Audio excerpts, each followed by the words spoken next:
How you doing, everyone? This is Matthias Atva from Direct Dreadnought, your Dreadnought PS4 replay guy.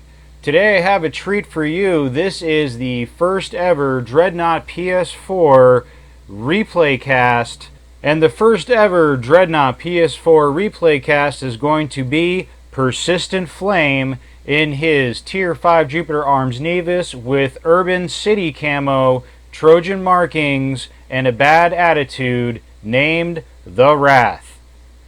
Now, I was in this game along with Unksauce. Unfortunately, the server was having trouble that day, so me and Unksauce and two other players were booted from the team towards the start of the match, and this put Persistent Flame in a serious disadvantage, and you will see how he deals with that later on. I am also going to share Persistent's build. I was first thinking of not doing that, but he does pull off some crazy maneuvers that can only be explained by showing his build. But the important thing to take away from this video is not how to build a good Nevis, but how Persistent Flame uses situational awareness and tactical judgment to get the edge on every single ship he comes across and carry the day, even though his team is outnumbered for most of the match. As we see, the Wrath, of course, has Jupiter Arms dual heavy autocannons with Bolt Guns 5 as the secondary weapon, a staple for legendary play, using Assault Blink Warp 5 as his main means of damage with Torpedo Salvo 5, probably the most common backup damage module on any Corvette, Blast Pulse 5, and Afterburner. Officer Briefings being Module Recycler, which is really key because this is how he gets to use his modules so often, but you have to get that kill. Module Amper to get additional damage for the Assault Blink Warp. Navigation Expert so he can go around using power to engines for the entire match and not have it affect his energy bar. And of course, good old-fashioned Engineering 101 to decrease the damage that he takes without any additional side effects or downfalls.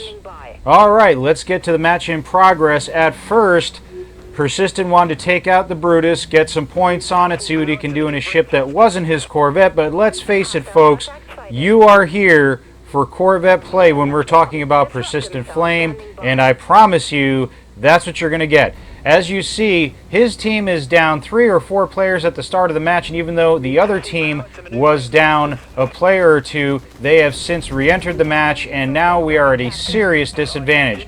But Flame goes right in. He's attacking this destroyer, goes for the ram, misses a little bit, but the guy is scrambled. He has enough power because of Navigation Expert to put up the shields, and it's an easy kill for the Brutus. Nice start. Let's see what else he can do. The enemy team is bearing down, and he's outnumbered 8-5. Here we have another destroyer. It's not paying attention. Remember the first rule of how to beat the best and how to be a better Dreadnought player. Look around, folks. It's an easy kill. Goes in, smashes him with the plasma ram. He had no chance. He should have been paying attention. Now we have 2 more destroyers getting up, and of course Persistent Flame is feeling cocky. Decides to go in, but they're a little too close. He's going to misjudge it, but he scrambles to see if he can get the ram anyway. He does. He's fighting, but there's too many missiles coming in, and that's it for Persistent's Brutus. We see some people have come back. Me and Unksauce were not able to because other players jumped in. So we have 3 bots and 4 players altogether helping Persistent Flame. No one of any remark or good standing, and he's up against a couple of tough players, so he thought, well, we might as well pull out the Corvette since we're down a couple points, and this is the only way that they're going to win the match. Now pay attention to this. This is really key. Persistent Flame likes to go in and test the waters with his guns to try and draw out any armor amps, and nothing. Total slice, and now it's onto the command ship. Now this is really exciting. I love this. This is the way Persistent Flame takes on heavy pressure using tactical awareness and taking out the command ship while under fire. He's using the command ship as cover against the missiles, gets the slice and the blast pulse. Look, the Dreadnought doesn't even know that Persistent is moved. He's still firing at his own command ship. Persistence goes in, cuts the afterburners by pressing back on the joystick and finishes it off with the railguns. Is he mad at the Dreadnought for firing at him, or is he panicking because he's scrambled? No, he goes safely to cover to reassess the situation. Is he going after the Dreadnought for revenge? No, he takes a look around and he sees an artillery cruiser not paying attention all by himself, goes in, tests the waters with his guns. Alright, no armor amp, easy slice. One more for Ninja. Goes on and he sees we have a destroyer attacking his command ship and his team is having a tough time. He goes in and bolt guns ready, going to put some pressure on the destroyer to see what happens. We got other ships closing in, so Persistent has to make a move really quick. This is almost done. Goes in with the auto guns and finishes him with the blast pulse before he can put up his shields. And it's payback from Brutus dying before. Goes in with the auto guns on the second destroyer. It tries to get away, but if you try to run from Persistent Flame, you're only going to die tired. Not even the scramble can help this guy. It's all over for the double kill. Now we have the Dreadnought coming in on the command ship. Will they be able to save it? His team now has two tacticals desperately trying to keep it up. He goes in, putting the pressure, but because of Module Recycler, he now, even under the pressure of being scrambled, goes in for the Savior, Ninja, and Avenger kill. But he's not done yet. He's going right after these artillery cruisers. He tests the water with the first one, but draws out the armor amp, decides to go after the second one, and it's another slice. He could go back for the other artillery cruiser, but he knows his team needs help, and instead, even though he's wounded, tries to take on the destroyer. Here he comes, bringing in the pain. Will he get the kill? Of course he will. Torpedo salvo, easy assist. Now he's going in, taking a Brutus head-on, decides to launch his missiles, dodge what's coming in at him. Can he finish him off with the bolt guns? Quick dodge using his blink warp to get just out of range of those missiles, and bullseye. It's totally over for that destroyer. Now we got another Corvette coming in. This is a huge mistake. If you're ever under attack in your Corvette, do not cloak. If you cloak, you'll be taking double damage, and cloaking is not going to fool anyone, especially not Persistent Flame. Flame goes in, he sees the armor amp, it looks like an easy kill, but he doesn't go for it. Instead, he remembers that artillery cruiser from before and takes him out with the blast pulse, which kicks the Module Recycler in action, and with two bolt gun shots, gets the kill anyway for the streak. With Persistent Flame, you can't hope to stop him, you can only hope to contain him.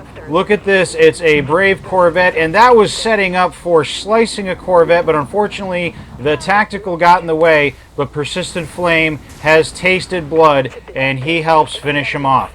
Now we got a destroyer coming in, but it's an Aquila destroyer, and Persistent decides that there is too much HP to chew through, so instead goes after Coolidge in the Brutus. Double kill and slice. We're working on our second Ninja over here. Now he quickly retreats, seeing that there's just too many enemies for even him to take on his own, and Flame decides to go for the command ship, and with the help of the teammate, the command ship is done for. Can he get the final hit? Yes, he does, and he gets 300 points just for coming in. Now he's going to assess the situation. He sees a Dreadnought and an Aquila destroyer going after his teammates. They're all distracted, but the quickest kill and most dangerous ship in the mix is the artillery cruiser, plus the artillery cruiser could kill him in one firing cycle. Is there strength in numbers? I don't know. I don't think there is. There's his opening. He's taking a lot of fire. Will he get the kill? Of course he does. Second Ninja puts up his shield, gets away, and because of Module Recycler, can now use Assault Blink Warp immediately and uses it to safely get away while his teammates help cover his escape. Good game so far. At this point in the game, his team is still down one player compared to the enemy team, and he's still looking for new and creative ways to even the score. Here we go on Coolidge again. Oh, the Blink Warp did not work, but Flame decides discretion is the better part of valor and gets out of there, hoping to finish off Coolidge with the bolt guns, but there's just too much fire and everyone is quite frankly sick of his crap. He's out of modules, has no other recourse, tries to finish off Coolidge and fight it out. He gets aid from his teammates, and the bot of all people helps secure the kill, and he gets a quick respawn. Now we have iSmoke82 jumping into the match, and now it's the other team that's down a player, seeing as the score is so lopsided. And unless a really good player comes in to change the tide, I think this one is safely in the hands of Persistent Flame and his team. We have a Corvette in Flame's sight. He's going to go after it. Let's see if he can clinch the kill. He's trying at long range with the bolt guns, and it's a no-go for now. And he sees his opportunity. Blast Pulse is available, flies over the guy's head, and boom, never know it hit him. We got another one over here, Tactical. This looks like a good opportunity for a slice, but decides to kill him with the guns anyway and use the slice on the Dreadnought, doing extreme amounts of damage, scaring the Dreadnought into shooting backwards and ignoring the rest of his team. No one knows what's going on over here. The other Dreadnought is flying blind, firing wildly, and he has no chance of hitting Persistent Flame whatsoever. We got ourselves another Dreadnought, and he tests the water with his guns and didn't use the Blink Warp, knowing that it wouldn't do enough damage, and instead decides to save it for the next target. We have that Akula Vector Destroyer from before, but now he has much more manageable hit points, decides to use the Blink Warp to go in and secure the kill with the guns and make a hasty retreat. Wow. At times in the match, PF has taken out 4 or 5 players in a row and basically distracted the entire enemy team, allowing the Tacticals on his team to keep the command ship up and to keep the rest of the players safe. Right now, he sees an opportunity. Instead of going after the Dreadnought, which is being healed, he goes after the healer, something a lot of players never do, and yet it's another slice. Folks, don't go after the guy being healed, go after the healer. Alright, it's anyone's game, and it's the Blink Warp. Even though the armor amp was up, there just wasn't enough hit points to withstand all the damage with the module amper, and it's game over. Persistent Flame wins the match. Well, that was really awesome, guys. I thought this was a really good replay showcasing not the power of the Nevis or the alleged power, because it is very fragile and easy to kill in the wrong hands. Not Persistent Flame's build, which is a really solid build, but let's face it, a lot of players use Disruptor Module, they use Drain Torpedoes. I mean, there's a whole bunch of other builds out there that are more meta than the kind of basic bare bones damage build that Persistent Flame had, but Flame used really key officer briefings. Not that these officer briefings are overpowered, but you have to know how to use them, and he used Module Amper to boost the damage on the Assault Blink Warp, and every time he got an Assault Blink Warp or Blast Pulse, he used Module Recycler to get his modules off cooldown faster by completing the kill with his modules. And of course, the most important takeaway is having a good assessment of your tactical situation and having good tactical judgment and knowing when to attack, when to retreat, using cover, even using the enemy command ship as cover, and flying in between the enemies, using confusion and the map to your advantage. And that's why Persistent Flame is considered one of the best Corvette players around. Alright, that's it from me for now, folks, and I'll see you soon in Sinley Bay.